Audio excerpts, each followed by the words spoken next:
So in this video, I just wanted to revisit a few of the core concepts with conceptual versus associative meaning, or conceptual and associative meaning. They're not necessarily always working in opposition of one another directly. And we'll incorporate a little bit of semantic features and semantic roles into this video as well. The key thing to remember about associative meaning is that you are stepping outside of the entity itself in order to define it. You are not using words or phrases that have anything to do with the entity that's being defined. A quick example of that would be here with regard to the iPhone.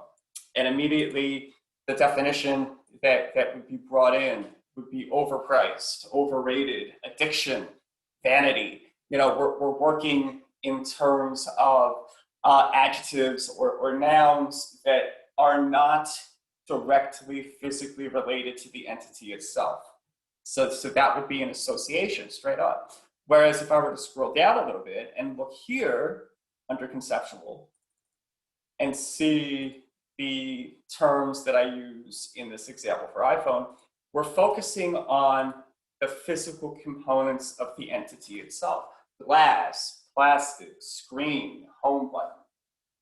That in a nutshell represents the two pathways that we take when we define something. And sometimes there is overlap that frames our thinking, right? But with conceptual meaning in semantics, there is a concerted attempt to strip away any potential associations, biases, or descriptors that would force us outside of an entity itself in order to define it. So there is an attempt to whittle down to the barest elements to reduce the probability of disagreement across all parties. We can certainly increase the amount of disagreement. If I were to, talk to an enthusiast of Apple products, if I were to use those associative terms to describe iPhone.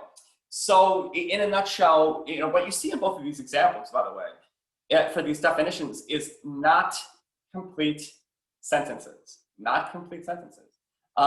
just a listing format, and also working in terms of four, no fewer, no more, but four words or phrases that function in a definitional way to provide some sort of overview of the term itself that's being discussed, of the entity that's being discussed.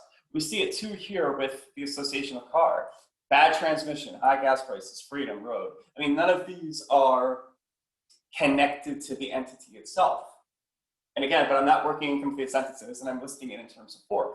But these are associations that are enabled by the definer stepping outside of the term itself and then bringing in the various terms to describe it. And again, this is where we get confused when we communicate, when we bring in outside elements to describe an entity that we view as truth.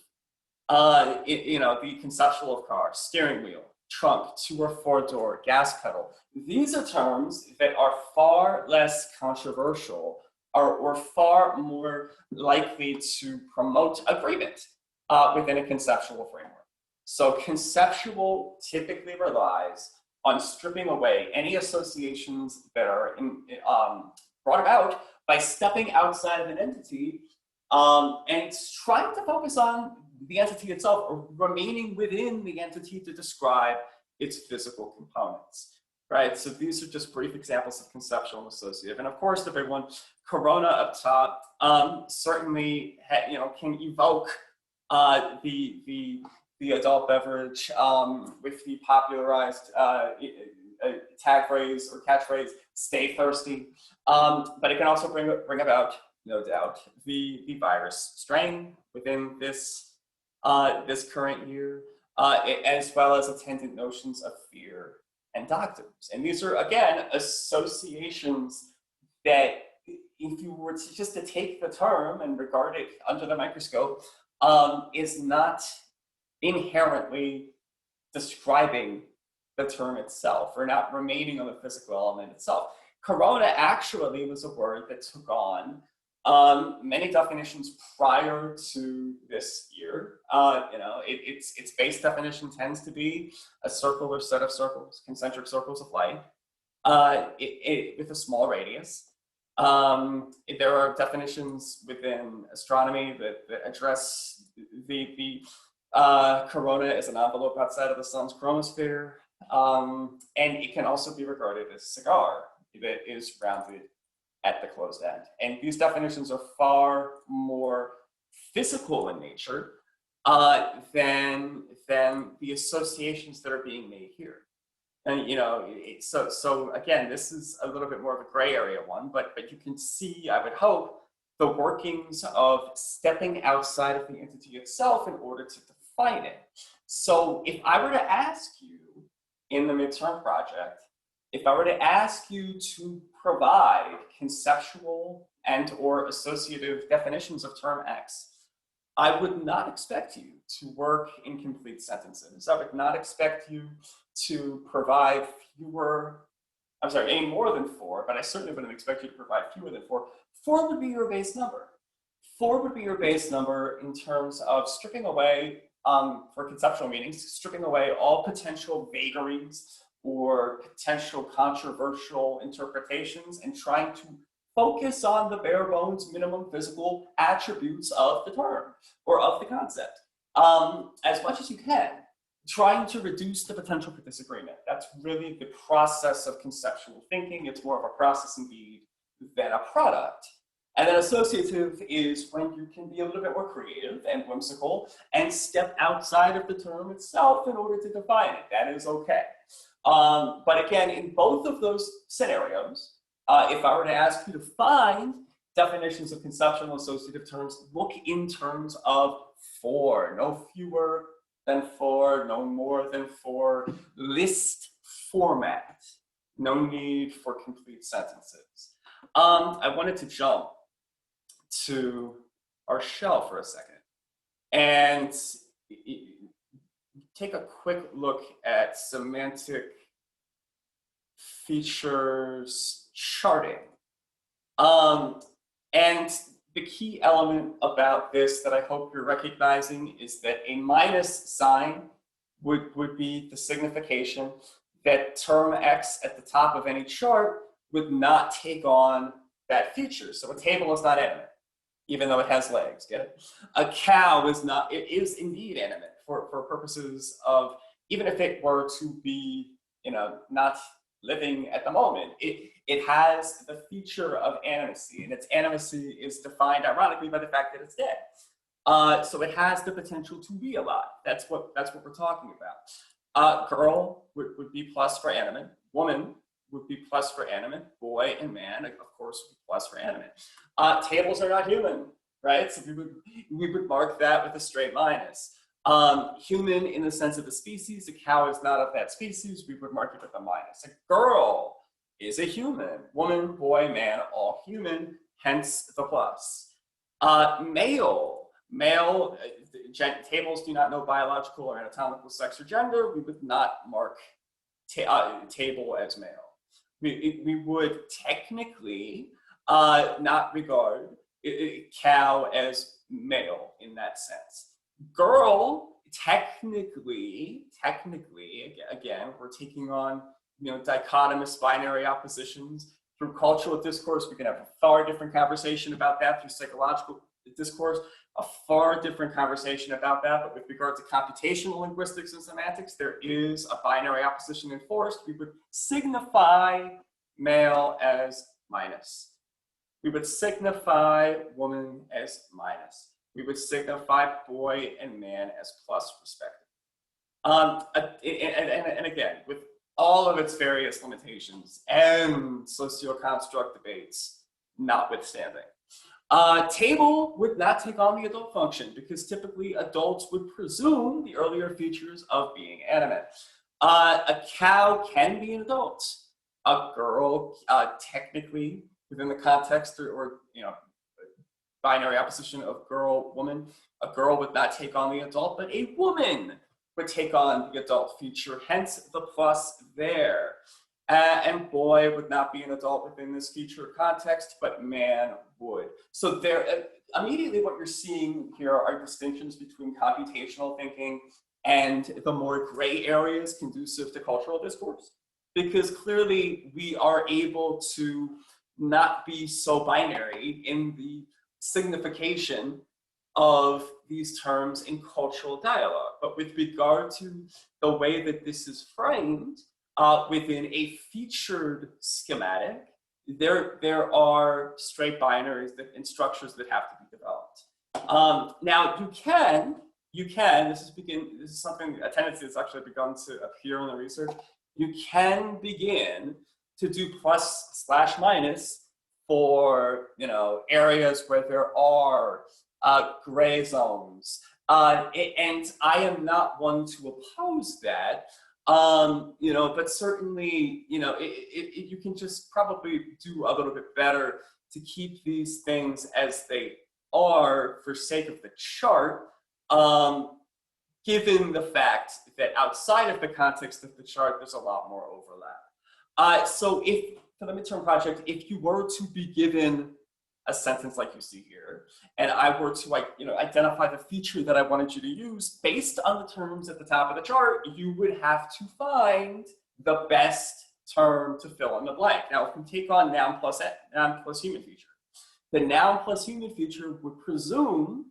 that there is something that is able to read a book, and it doesn't necessarily have to be animate, because cars or computers can read, you know, and contexts, right? But based on the noun plus human, if our options are table, cow, girl, woman, boy, man, we can probably do best to scratch out the table and the cow from the human row, right? So the plus human would be the dead giveaway, because here we would have the minus human for table and cow. So because they would be out, we would have girl, woman, boy, man to choose from. And that would be the way that we could reduce, out of all of the terms and features, the ones that are most likely within like a geometric proof to prove the feature that would surround the term, to pick the term that would best fit the sentence. And when we do data, this is the way that it's constructed more often than not within the research, right? So this is the description about the charting for features that I wanted to address. Now, a few points about roles, if I may. And again, this document that I'm showing you now, I will make it available in the show. Just a few things about this. The thing to remember about agents is that an agent is an entity that performs a physical action, right? So physical actions are, within the context of semantic roles, meant to take on animate features. So if we're going to scaffold that from the previous unit, an entity that has animate features would be, more often than not, an agent in any given sentence. Chris kicked the desk with his steel-toe boots. Now, if we were to break this down, I would call that ATI, because Chris agent kicked the desk would be the theme. The theme would be the entity that is impacted by or directly involved with the physical action of the agent, even though experiencers can do or have involvement with themes as well. Chris kicked the desk with his steel-toe boots. Steel-toe boots, instrument, the means with which, the device with which the agent performs that action. To borrow a sentence from the notes, Mary handed George the book with her bionic arm. So I used Mary and George from the notes, but the sentence is kind of tinkered with somewhat. The act of handing someone a book is physical action. Therefore, Mary would be the agent. George would be, in this sense, the recipient of the book. It's still the book that is being physically handed, so that would be the theme. With her bionic arm would be or function as the instrument. So we would take on an ATI algorithm for semantic roles. Mike laughed at the joke. Now the joke would be theme. Mike would be the agent, but in this case, we would not have an instrument. So it would just be agent plus theme, A plus T, right? But the thing to remember about themes again, themes receive the physical action of the agent or are impacted by it. And other examples of theme. And this is where we actually incorporate other language from the roles. Chris jumped the fence to freedom. Chris, physical action of jumping, the fence being the entity involved with that action, hence theme, to freedom. Now if you think about goals would be where an entity moves to. Source would be where an entity moves from. So Adele sang the song to completion, A plus T plus G. The song, the entity being involved with or interacting with the agent who's performing the physical action of singing, which would be Adele, to completion, A plus T plus G. Jack ran the marathon to the finish line. To the finish line is our dead giveaway. That is a goal where an entity moves to. The marathon is the entity that is being interacting with or involved with the physical action of the agent, and that's Jack running. So A plus T plus G. Sarah drives her car, the car, to church. To, where an entity moves to, which would be goal. The car is the theme because it is involved in the physical action of Sarah driving it. So there is physical movement involved with the limbs, moving the car, enabling it to go. Allison walked the same route to class. Allison, physical action, agent, the same route, meaning the entity involved with that physical action. The route would be the theme. To class where an entity moves to would be the goal. Cheryl threw the ball to Jonah. To Jonah, to where an entity moves to. The ball being the theme because it's the physical action of being thrown that involves it thematically with Cheryl as the agent. So that would be A plus T plus G. So a few other ATGs. The ladybug stretched her wings to fly away. The ladybug, physical action, agent, stretched her wings, theme, to fly away. To would be the goal, where an entity moves to. The team built a fence around the trash to block the animals. The team, physical action, would cast it as the agent. A fence is receiving that physical action, right? So a fence would be the theme. So there are filler words there around the trash. To block the animals, that would be considered a goal because the animals are being blocked.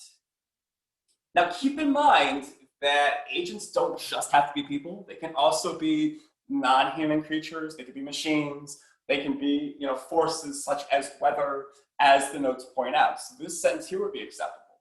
The hurricane decimated the village to oblivion. So the hurricane agent.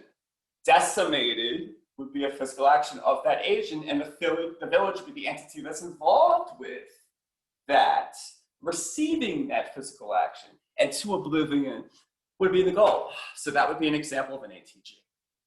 Now, the thing to remember about experiencers is that they do one of these 5 things. They either are entities that can see, know, enjoy, hear, and emote. So to do any of these things would not necessarily be the same in a semantic sense as the physical action of an agent, right? So if we say Jack hated the movie, Jack hated the movie. To hate is not necessarily something that can be represented physically. It can be manifested physically. It can be, extended physically. But in and of itself, hatred is not something that can be measured physically, intrinsically. People who hate can do physical things, of course, but hating itself is not the same as an agent doing a physical action. So Jack hated the movie. E plus T, that is Jack as the experiencer. But we still have a theme, because whereas themes can be involved with physical actions of agents, they can also be receiving the emotions or the energy from an experiencer. This one's from the notes. Did you hear that noise? You, experiencer. hear that noise. So that is something with hearing, which is not, in the semantic sense of the term, conducive to physical action. The critics saw the play, E plus T. The critics are experiencing the play. The play is the theme. So again, I would encourage you. I say here, write me 3 more E plus T's, and you can even write me more A plus T plus G's. I think if you were to get into the habit of writing these types of sentences, you're going to do well for the midterm project, because here's a hint as to what I'm going to expect of you, is to write me content that takes on these algorithms. Dave loved his gift. Again, Dave experiencing the gift. The gift would be the theme that is receiving the action of being loved. She listened to the song. That is conducive to hearing. She would be experiencing the song. Now, just because we have 2 here doesn't mean there's a goal, right? Because the entity isn't necessarily being moved anywhere. Typically, goals take on physical action of agents, so you wouldn't see them necessarily with experiencers. The girl knew the dog. The girl is in the act of knowing the dog, but the act is not measured physically. So it is an experience of knowing the dog, and the dog is perceiving that act of being known, which is not measured physically, so it's an E plus T. A few more pieces of content here.